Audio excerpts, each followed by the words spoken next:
નમસ્કાર દોસ્તો, સુપરફાસ્ટ તાજા સમાચારમાં તમારું સ્વાગત છે। દેશ, દુનિયા અને ગુજરાતના તાજા, મોટા અને સૌથી મહત્વપૂર્ણ સમાચાર જાણીએ તે પહેલાં તમે ચેનલમાં નવા હોય તો ચેનલને જરૂરથી સબસ્ક્રાઇબ કરીને વિડીયોને લાઇક કરી દેજો।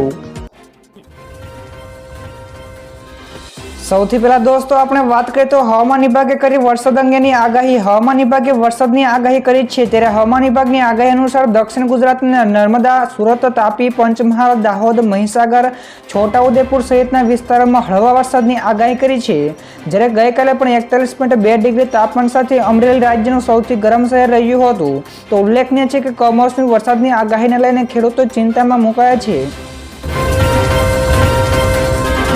બીજા સૌથી મોટા સમાચાર સામે આવ્યા છે। કોંગ્રેસ મહિલાઓને 8,500 રૂપિયા આપશે। રાયપુરમાં કોંગ્રેસના સાંસદ રાહુલ ગાંધીએ કહ્યું કે કોંગ્રેસ પાર્ટી હવે એક નવી યોજના લાવી રહી છે, જેનું નામ મહાલક્ષ્મી યોજના છે। તો દેશની ગરીબ પરિવારોની યાદી બનાવવામાં આવશે। તો દરેક પરિવારોમાંથી એક મહિલાનું નામ પસંદ કરવામાં આવશે। તો પાર્ટી તે મહિલાના ખાતામાં દર વર્ષે 1 લાખ રૂપિયા જમા કરાવશે। એમ દર મહિનાની 1લી તારીખે તેમના બેંક ખાતામાં 8,500 રૂપિયા જમા કરાવવા જઈ રહ્યા છીએ। તો દુનિયાની કોઈ સરકારે આવું કામ કર્યું નથી। તો દોસ્તો, રાહુલ ગાંધીના આ નિવેદન વિશે તમારે શું કહેવું છે, ફટાફટ નીચે કોમેન્ટ કરો। આગળ વધુ એક સૌથી મોટા સમાચાર, શિક્ષણ વિભાગે જાહેર કર્યું ઉનાળુ વેકેશન। શાળાઓમાં પરીક્ષાનો માહોલ પૂરો થઈ ગયો છે, ત્યારે શિક્ષણ વિભાગે શાળામાં 35 દિવસનું ઉનાળુ વેકેશન જાહેર કર્યું છે। ઉનાળુ વેકેશન રાજ્યની શાળાઓમાં 9 મે 2024 થી લઈને 12 જૂન 2024 સુધીનું રહેશે। તો શિક્ષણ વિભાગ અનુસાર નવા શૈક્ષણિક સત્રની શરૂઆત 13 જૂનથી થશે। તો રાજ્યની તમામ પ્રાથમિક શાળાઓ, સરકારી અને ગ્રાન્ટેડ અધ્યાપન મંદિરો, બાલ અધ્યાપન મંદિરો, સ્વનિર્ભર પીટીસી કોલેજોમાં ઉનાળુ વેકેશન રહેશે। ત્યાર પછી દોસ્તો બીજા સૌથી અગત્યના સમાચાર મળ્યા છે। નર્મદાની પરિક્રમા સ્થગિત। નર્મદા પરિક્રમા સ્થગિત કરવામાં આવી છે, ત્યારે સુરક્ષાના ભાગરૂપે નર્મદા પરિક્રમા 10 દિવસ પહેલા જ સ્થગિત કરાઈ છે। નર્મદા ડેમના રિવરબેડ પાવર હાઉસમાં 3 જેટલા ટર્બાઇનો ચાલુ થતા 30,000 ક્યુસેક જેટલું પાણી નર્મદા નદીમાં છોડતા આ નિર્ણય લેવામાં આવ્યો છે। ત્યારે નર્મદા નદીની જળસપાટી 2 મીટર જેટલી વધવાની પણ શક્યતા છે। આથી પરિક્રમામાં શ્રદ્ધાળુઓને મુશ્કેલીનો સામનો ન કરવો પડે તે માટે સચેત કરાયા છે। ત્યાર પછી દોસ્તો ફટાફટ આગળના બીજા સૌથી અગત્યના સમાચાર, આઈએમડીએ અનેક રાજ્યોમાં હીટવેવનું એલર્ટ જાહેર કર્યું। દેશના અનેક રાજ્યોમાં આકરી ગરમી યથાવત છે। તે દરમિયાન હવામાન વિભાગ એટલે કે આઈએમડીએ ઉત્તર પ્રદેશ, બિહાર, ઝારખંડ, પશ્ચિમ બંગાળ, ઓડિશા, કર્ણાટક, તમિલનાડુ, કેરળ, આંધ્રપ્રદેશ અને તેલંગાણામાં હીટવેવનું એલર્ટ જાહેર કર્યું છે। તો આ રાજ્યોમાં તાપમાન 42 ડિગ્રીને પણ પાર પહોંચી ગયું છે। ત્યારે આ સિવાય મધ્યપ્રદેશ, છત્તીસગઢ અને મહારાષ્ટ્રમાં પણ પારો 42 ડિગ્રીને પાર પહોંચી ગયો છે।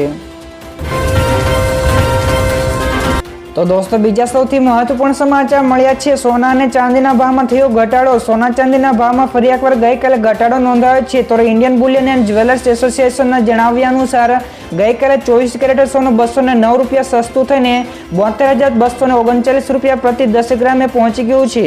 જ્યારે 22 કેરેટ સોનું 66,171 રૂપિયા અને 18 કેરેટનું સોનું 54,180 રૂપિયા પ્રતિ 10 ગ્રામ પર પહોંચી ગયું છે। જ્યારે ચાંદીમાં પણ 460 રૂપિયા સસ્તી થઈને 80,914 રૂપિયા પ્રતિ કિલો ઉપર પહોંચી ગઈ છે। તો દોસ્તો બીજા સૌથી મોટા સમાચાર સામે આવ્યા છે। પીએમ મોદીનું મોટું નિવેદન, જો તમારામાં હિંમત હોય તો કહો કે અમે 370 કલમ પરત લાવીશું। જ્યાં દર્શક મિત્રો, વડાપ્રધાન નરેન્દ્રભાઈ મોદીએ કોંગ્રેસને પડકાર ફેંક્યો છે કે જો તેમનામાં હિંમત હોય તો પ્રેસ કોન્ફરન્સ કરીને કહે કે તે કલમ 370 પાછી લાવે। તો પીએમએ એક ઇન્ટરવ્યુ દરમિયાન કહ્યું હતું કે શું કોઈ પાર્ટી કલમ 370 પરત લાવવાની હિંમત કરી શકે છે? કોંગ્રેસ બંધારણની મોટી વાતો કરે છે, પરંતુ જમ્મુ કાશ્મીરમાં 70 વર્ષથી ભારતનું બંધારણ લાગુ થયું નથી। ત્યારે 370 હટાવ્યા બાદ પ્રથમ વખત દલિતોને પણ અનામત મળી રહે છે। તો દોસ્તો પીએમના આ નિવેદન વિશે તમારું શું મંતવ્ય છે, ફટાફટ નીચે અમને જણાવજો।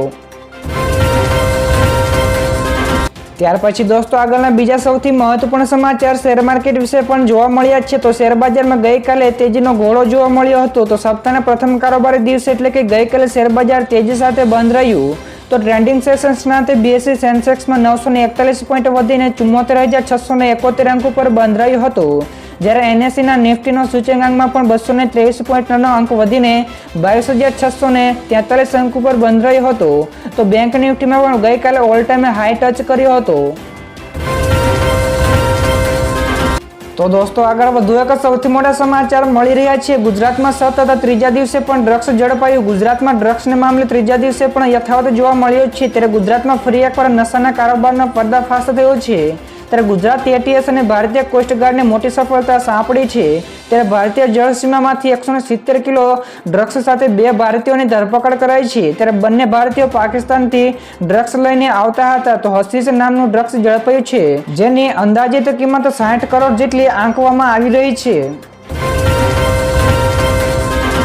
તો દોસ્તો બીજા સૌથી અગત્યના સમાચાર સામે આવ્યા છે. રાહુલ ગાંધીનું મોટું નિવેદન, ખેડૂતોની લોન ભાજપે 22 લોકોને જ આપી છે. જ્યાં દર્શક મિત્રો કોંગ્રેસ નેતા રાહુલ ગાંધીએ પાટણમાં એક રેલીને સંબોધિત કરતી વખતે લોન માફી ઉપર વાત કરીને કહ્યું હતું કે અમે ખેડૂતોની લોન માફ કરી દીધી. જો તમે ભારતીય ખેડૂતોની લોન 25 વખત માફ કરો છો, એટલે કે તમે દર વર્ષે 25 વર્ષ સુધી તેમને માફ કરો છો, તો 16 લાખ કરોડ રૂપિયા થશે. તો 22 લોકોને તેમણે બીજેપીએ રૂપિયા 16 લાખ કરોડ માફ કર્યા.